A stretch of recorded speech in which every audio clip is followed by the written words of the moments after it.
Hello, everyone. I'm JT Wistersill, I'm Tom Wistersill. and we're excited to welcome you to another edition of From the Couch! It is good to be back on the couch with you guys, and there has been a lot of news in the NBA. So we're going to break this into two parts, basically. We will do free agency next week and use today's episode to talk about the NBA draft and the U.S.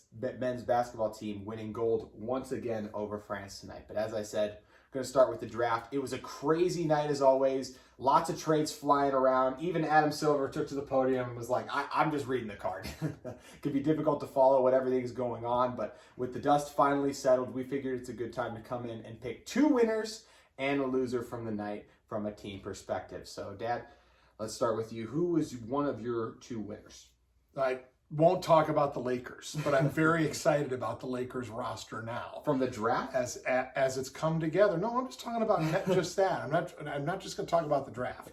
So I won't talk about the Lakers. But my first one that I thought did a great job in the draft is the Golden State Warriors. To me, the rich got richer. Okay, with number 7, they took Jonathan Kuminga, high ceiling. He was rumored to potentially be a top 5 pick earlier, and then had just a decent season, in the G League. But he is a potential star, and he doesn't have to come in. Unlike a lot of these top 10 picks, he doesn't have to come in and do a lot. He can learn, he can listen, he can get better. He's a star in the making. And then number 14, Moses Moody. He's a shooter, he's a defender, another budding star. I think it's we know all the reasons why the Warriors got all these draft picks, but with guys coming back, you had two guys like this into the roster. Like I said, the rich got richer. So I give the Golden State Warriors an A+ for their draft. Nice job, Golden State. What do you think? I didn't love Golden State's draft. They might have ended up on losers for me if it wasn't for the Moody pick. I really liked Moses Moody. I am not the biggest Jonathan Kuminga fan, especially for the Warriors. Now, granted, look, credit to their GM for being like, hey, I'm focused on more than just right now. But they have an opportunity to win a ring. We saw how prioritizing the future went last year with Wiseman. I still think he'll be good. I don't know if it will ever work out there. I would have rather had them use it on a Davion Mitchell type player, a win-now guy, because they have the opportunity to win a championship. But I can understand prioritizing the future. And yeah, Kuminga has all the skills to be a very special player. Okay. All right. JT, who you got? Starting out with the Atlanta Hawks, they've been one of the, they didn't win the championship, but it feels like in some ways they're one of the biggest winners of the past NBA season. The turnaround from the disaster that was the start, it looked like they weren't going to make the playoffs. Then Trae Young, John Collins come on strong, surprise Eastern Conference Finals appearance, and they just continued to win on draft night as well to me because they had the steal of the draft at number 48. They took Sharif Cooper out of Auburn. This was a guy I loved. I think when we do redrafts, he will go in the top 10 of the redrafts. I think he is special. I know he's small. He's only 6'1", but he is speedy. He's a really good passer, and he averaged 20 points per game in college. Dealt with some injuries and some issues as well, so he wasn't able to play in all the games, but whenever he was on the floor, I just thought he was spectacular, electric. And I think this is an Isaiah Thomas of the Boston Celtics situation where he was drafted to the Suns, and it didn't really work out there, but he got to learn a little bit from some good players and then took off with the Celtics. Maybe Sharif won't work in Atlanta. Maybe he will. You never know. But I think if he's going to be a great player. And the other person they got out of this draft was that in the first round, they got Jalen Johnson out of Duke at number 20. He's a 6'9", explosive forward. He can't shoot right now, but this team is so deep, they have time to be able to mold and develop him into that. And until then, he can come in as a small ball 5 too because of that defensive versatility, and he runs the floor exceptionally well. So the Hawks and Travis Schlenk continue to do a great job this past NBA season. So you talked out of both sides of your mouth right there. The reasons you didn't like the Warriors draft was the reason you just liked them picking Jalen Johnson. You pick a first-round guy who can't shoot? I mean, seriously? I mean, I don't know. I mean, yeah, he can sit on the bench, but that's not what they need. They don't need to. You don't draft a first-round guy to sit on the bench when you're the Atlanta Hawks. We're not talking about a team that's playing for a championship next year. They're not. They're not going to win the title next year. The Warriors might. Yes. So that's what it's like. Okay, I mean, like I said, I think Sharif Cooper, totally agree. Yeah. He's awesome, going to be a great player. But, again, I think Jalen Johnson's a stretch. And the bottom line is unless you're playing in the paint and you're 7 feet tall, it's about shooting. And so I don't know how he sees the court a whole lot until he develops a shot. Now maybe he will, but like I said. Okay, you kind of used the same logic there backwards. So anyway, I do view the Warriors as more serious contenders than Atlanta. I think Golden State. Look, obviously the top of their roster, their best players. They have more of the top tier players than Atlanta, but Atlanta is stacked top to bottom. Their bench is phenomenal, and we saw that be a lot of problem for teams. So no matter who they drafted, it was going to be hard for them to play. Versus I saw holes on Golden State. That's where I see the difference, but I do get what you're saying. All right, good. Who is your second winner? So my second one, I'm going to take a little bit of a stretch here, but because I'm only saying this because I think it's a really difficult spot. The team that had the most draft picks early in the first round, and the pressure's on, right? You got to pick a bunch of guys that can help you next year. So I'm going with the Houston Rockets. So, and I think Jalen Green is an immediate star in the league. Could have easily been the number one pick. Maybe. I think it's a push. We'll wait and see 5 years from now who's better. But Jalen Green, I think, will come in and he'll be in the top 12 scorers in the league, I'm going to say, as a rookie. He's going to be a top 12 because who else is going to shoot the ball there in Houston? So, literally, he's going to get 20 shots a game, I think. Easy. So he's that good. They picked up a big kid from Turkey, the Turkish MVP, Alperen Şengün, this big 7-footer. Yeah. They got him. They got another big energy guy from Spain, and then they picked up some potential with Josh Christopher, a guard from Arizona State. So here's the reason why I like them, okay? When you think about what you want as a team, you need a scorer, you need a rebounder, you need a defender, and you need somebody you can develop. They picked up each of those 4 spots. We'll see how it goes, but I was encouraged with the way they put the pieces together. I think Jalen Green will be an NBA All-Star, might lead the league in scoring at some point. And we'll wait and see what he turns out to be. But I give the Rockets a lot of credit.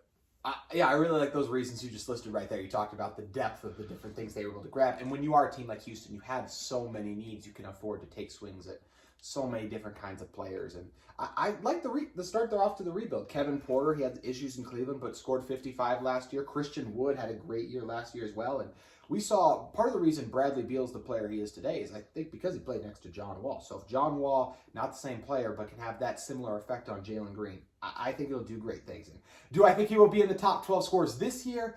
I will give you a lot of credit if that happens. I don't know if that'll happen, but I get what you're saying. There's going to be a lot of nights where he's just able to jack up shots because he's the only guy. He is an exciting player.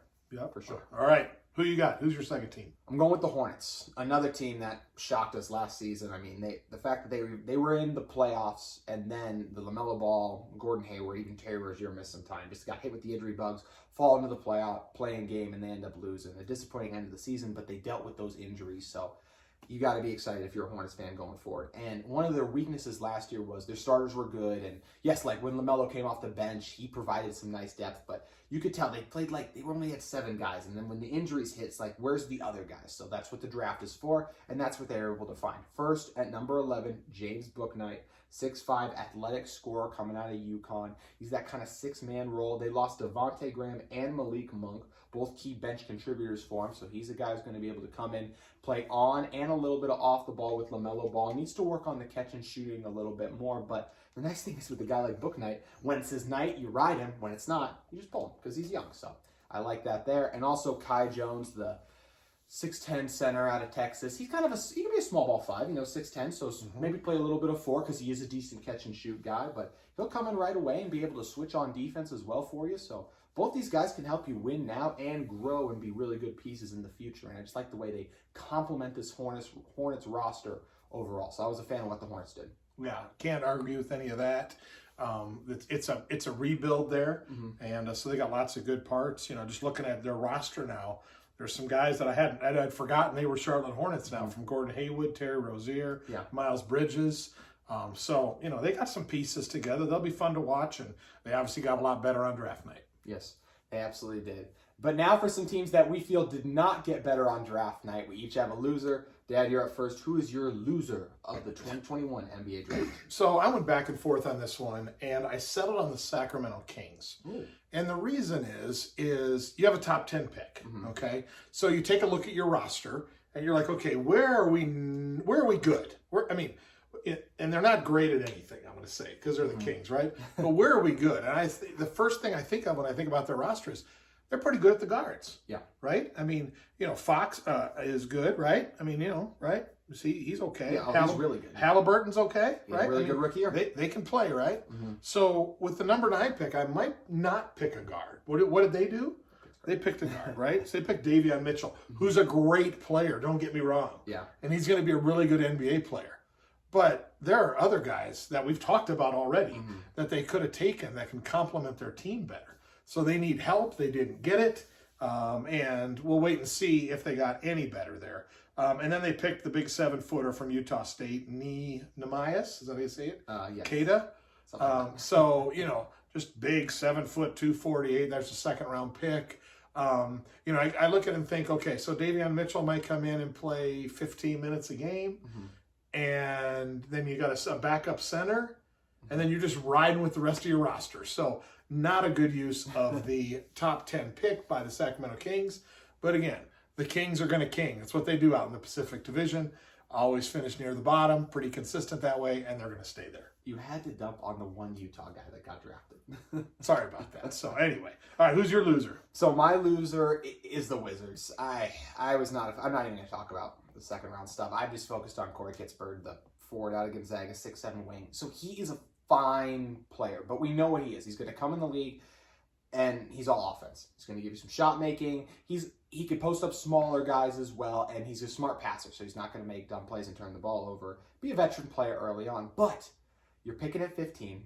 You were in a very tough spot, especially because by the time they had made this pick, they traded Russell Westbrook. So you want to show Bradley Beal you're being aggressive. There's some decent guards on the boards. Trey Mann out of Florida, Keon Johnson out of Tennessee, and instead you settle for another wing guy and one who's not super athletic. You went with Denny Avdia last year, and yeah, he's a little different. Denny needs the ball in his hands a little bit more, and maybe they'll give him that opportunity to have the ball in his hands more, and maybe that make me like the pick a little bit more. But I mean, Kispert, I said the appeal is the shooting. You have Davis Bertans already on this roster, a power forward who basically just comes in, and if he hits threes, great, it's awesome. But when he can't, you just have to sit him. So now you basically have two of those guys to me. Kispert ceiling is not very high. I don't think Bradley Beal is very excited about this pick. I mean, you already had a ton of forwards you've drafted in the past. It just doesn't make a lot of sense to me to go with a player like Kispert who may not need the ball in his hands, but there's just not much excitement to it and things to get going. And I think if the Wizards get off to a slow start because of some struggles that Kispert has in part of it, you could see Bradley Beal demand a trade because he's looking around this roster like, man, I'm not really excited about anyone here. And maybe when we look back on this draft, they'll be like, I wish I had Sharif Cooper if you're a Wizards fan. I think you're being too hard on the Wizards. I think you have to think about not where they were pre any of the draft talk, but where they were draft night, right? So they picked up Kuzma, Harrell, and KCP. More forwards from the Lakers, right? Yeah. Right. So that's not bad with Beal. They got some players there, and they got the best shooter in the draft. And so it's it's a shooters league. So I mean, does it totally excite me? Of course not. But most of the league's draft doesn't totally excite me. I just don't think it's one of the worst. Yeah. Because when you look at the parts they have, and you add the premier shooter in the draft, again, somebody has to guard. Now Bradley Beal looks at that and says, "Great." Now that guy can't come double me now because he's got to stay with Kispert. So like I said, I'm not totally excited about it, but I'm also not totally down on it either. Yeah. So. Were you? I will give you one last thing we'll talk about for the draft. How surprised were you when the Raptors passed on Jalen Suggs? I know you were a huge Suggs I fan. think Jalen Suggs is the second. I mean, you just talked about Jalen Green. Jalen Green's really good too. So I mean, there were three exceptional players, and Suggs was in there. Whichever team got him was really going to be improved. I think they made a huge mistake by not drafting him in the 3 spot. Well, all the Orlando Magic fans hope you are right. We'll see how it works. Well, we've been arguing a lot on this episode, so let's come together like Team USA did, winning the red, white, and blue, right? Red, there. white, and blue, winning the gold medal. Things did not look great, especially during France the first time around when Team USA ended up having a lead. They had led by 7 with 3 minutes left in the fourth. They let France go on a 16-2 run and end up losing that game. And we know about the issues they had in the earlier exhibition games as well. So what's wrong with Team USA? What's wrong with Team USA that? But you know one thing that fixes everything? Kevin Durant. And man, was he phenomenal these Olympics. What were your thoughts on his performance? So we all know Durant's one of the greatest players on the planet. I was shocked and disappointed how much we needed him to be a great player. We can get into that after we talk about Durant, but he was awesome, stepped up whenever we needed him, was consistent. He was a dog. He was like, give me the ball. Yep. I'm taking over, and he did. So there's my thoughts on KD. Yeah, he was phenomenal, just doing whatever he wanted out there at times. Getting after it defensively a little bit too. Made some nice plays on Gobert tonight versus France. And absolutely the leader and the all-time leading scorer now in Team USA after this run. Other positive just throughout the run for Team USA, I thought. Drew Holiday, not always on offense, but whenever he's out there, good things happen. Winning plays as well. I really like what Jason Tatum gave them in a lot of stretches as well. I thought he provided some nice shooting, and I'll throw in some Bam Adebayo and Draymond Green love too. I think the fact that those guys are such good, they're basically both small ball fives. I know because Bam even a lot of times he would start games at power forward too. So and basketball in general is so switchable now. Everyone's like, France was like, let's seek out the center. It's like, oh no, the center is literally this past season. Bam Adebayo was tasked when the Heat played the Nets to guard Kevin Durant. So with Evan Fournier's coming at it, he's like, come on, bring it on. I'm ready for this. So impressed by Team USA's defense, especially down the stretch. But to me, there were a lot of negatives, like you said there. It was sad how much it felt like we needed KD to carry us. What were some of your just disappointing thoughts you had watching this team? I mean, they put pieces together that didn't fit well. What I always liked about when you think about the great Olympic teams of the past, it was kind of like, hey, you three guys are the best players. Yeah. You're going to carry most of the load. The rest of you guys, here's your role. I didn't see that from this team. And so you had, unfortunately, Dame felt like he had to be a pass first point guard, which is not what he is. So he never really got in a rhythm. Devin Booker was average at best. Yeah.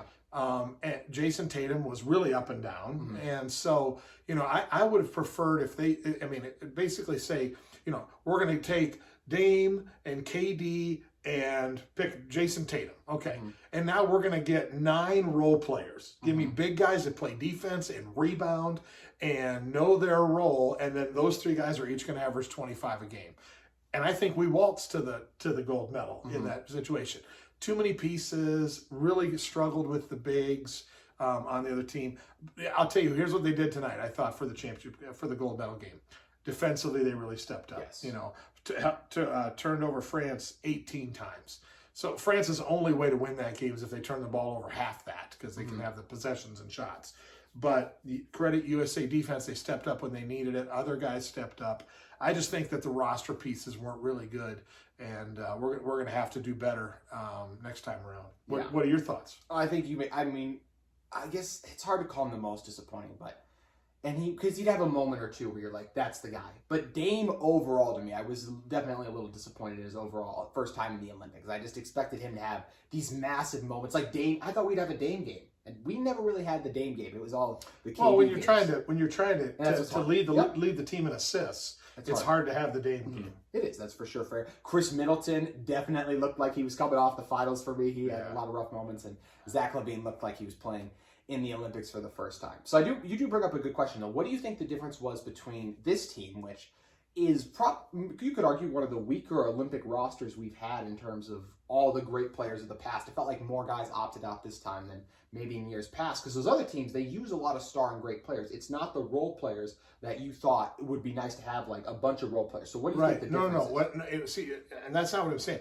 You're still going to have great stars there, but you just need to tell them this is your role. Yeah. You're going to do this. So that's why we can go back. You go back to the 92 one. It was, Magic had the ball. Jordan, you're going to score a bunch of points. And then Drexler and Charles are just going to take the game over at times. But Jordan's the best player. We're going to ride him, right? So then you get into the Kobe years, right? So you got LeBron saying, "I'm going to be a great defender, rebounder. I'm going to push it. I'm going to be strong." But the bottom line is, Kobe, you're going for 30 every night. So you still have the best players, but they're slotted for roles. So in this case, we had some great players, but I don't think we defined the roles really well. Yeah. And then we took people out of the role that they're most comfortable with, like Dame. So, again, when he feels like he's got to get 10 assists a game, then he's not trying to score 30. He was never trying to score 30 any game, it seemed like. So I just think that, we got to define the roles better. It was Pop's first time as head coach, so we're going to give him a little bit of slack there. Coach K, when he was doing it, obviously had great trust and belief, but it was also very clear in those teams that Coach K had, you 3 are the best players, here's what you guys do, the rest of you do. That wasn't the case with this one. So there's my thought on that. What are you thinking?